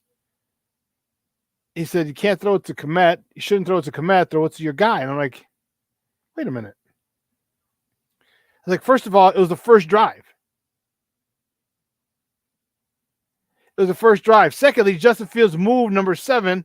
I can't think of who that is, number 7 on the Packers. Because he thought he was going to DJ on a slant. He took a jab step, and when that opened up, or that gave the window that Cole Kmet had, they gave him more time and more space. And had you thrown a slant to DJ, 1, it could have got picked. 2, he could have got destroyed. But 3, it saved Kmet from getting hit.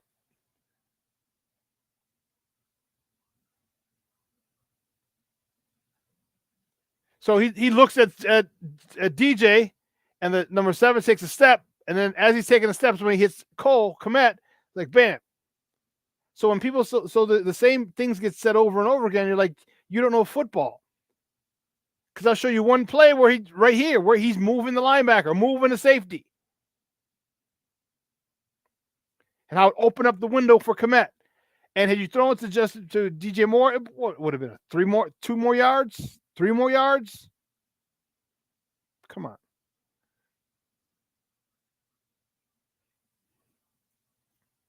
That's funny.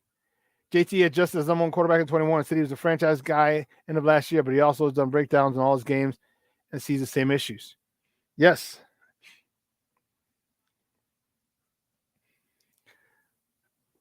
If you see the same issues, then these need to be addressed by coaching.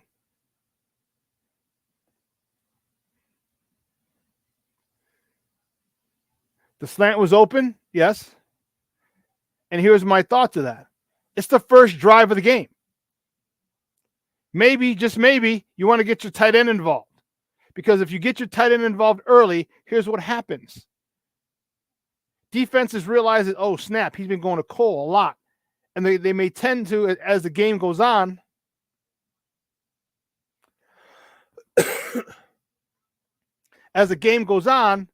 it will open it up for DJ Moore because of the fact that you've hit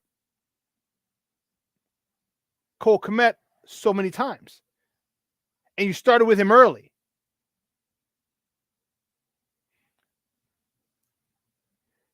I agree with you. The player has to execute. I agree. I couldn't agree more.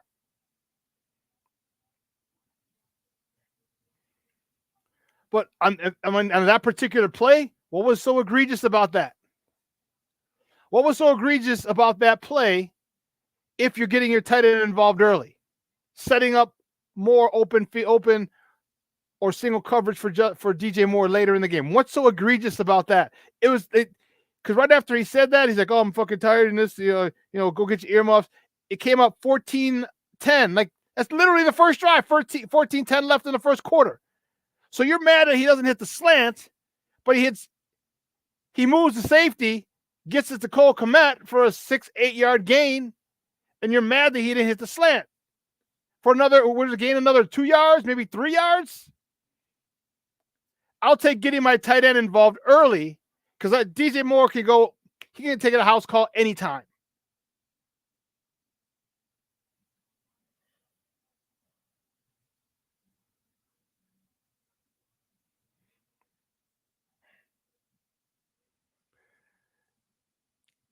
How you evaluate a player has to take into account what the player does at some point. It can't only be coaching and supporting cast. So I agree.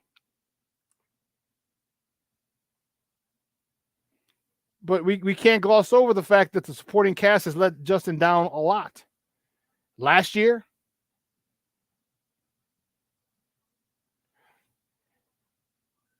it's the first drive. It's literally probably the first play of the game or second play of the game. It's okay. And I know he's a yak monster, but he's in a cup. There's a cornerback trailing him. Number 7 was actually going to him when he took the jab step, which opened up the window for Kmet. And you had the safety over the top. And I'm not saying that he wouldn't have gone to the house. I just highly doubt it on that play. He was traveling into a cup of defenders.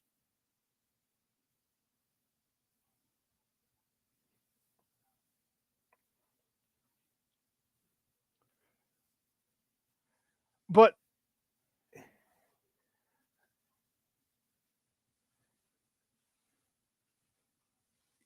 didn't DJ Moore have the most? He had career numbers in yards and touchdowns. And before we say anything about Tyson Bagent, he averaged 55 yards, 54 yards. He had about 200 yards, give or take, in those 4 games that Tyson Bagent started. 50 yards a game. Who knows what he would have had Justin been there?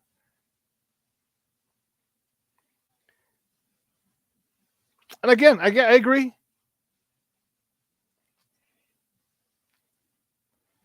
There are things that he has improved on greatly, and there are other things that need to work on.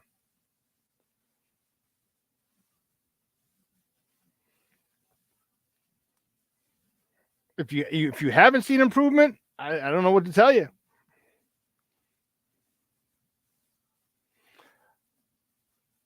moving the goalpost, how?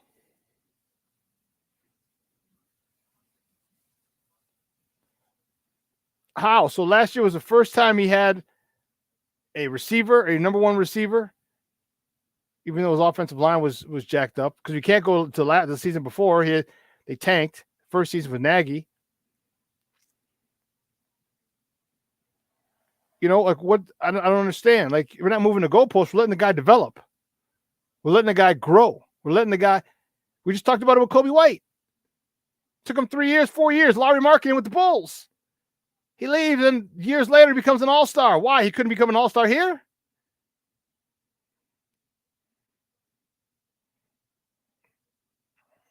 Okay.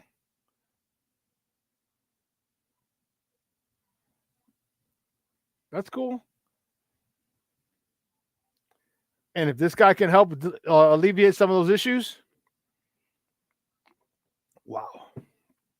Well, listen, 2 hours is come and gone. Holy shnikes. I want to thank my guest, Evan Winter, for coming on, talking Bears football with us. I want to thank you guys, keeping this chat lit. Be nice. Love it. Harold, J2K, Walls of Jericho. That's what I'm talking about. Cornelia Squall, Armando. All you guys, I love it. I love it. I love it.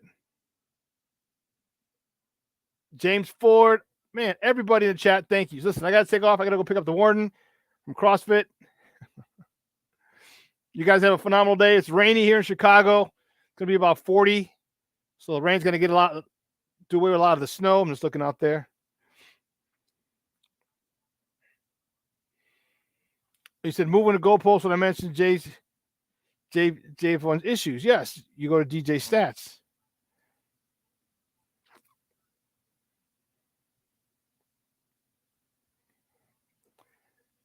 I'm not moving the goalpost. What I'm saying is that DJ Moore had a great year, had his best year. So let me not even say his stats. His best year with Justin Fields. He had his best year with Justin missing 4 games. You see what I mean? But to quantify it, how are people going to say, well, how does he have his best year? Well, then let me tell you how he had his best year.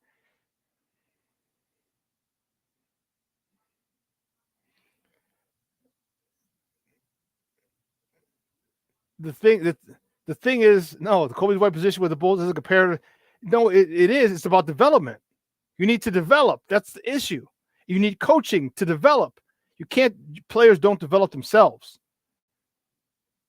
Players don't develop themselves. So if you can't get coaching, you're going to resort to whatever it is that you're comfortable with.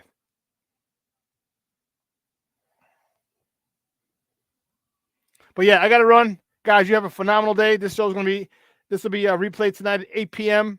Central. So it'll be on Sports Zone Chicago, my Facebook page, Sports Zone Chicago Facebook page, YouTube, the whole nine. All right. I appreciate it. Guys, we'll see you same bad time, same bad channel on Friday, 9 a.m. to 11 Central Time. So for everybody here at Sports Zone Chicago, Elliot Baez, our executive producer, Clarence Council, social media guy, Maya, my co-host in absentia. Guys, I'm your boy, the Superback, Shawn Sierra. Have a phenomenal, phenomenal day. All right. I will see you on Friday. I'm out.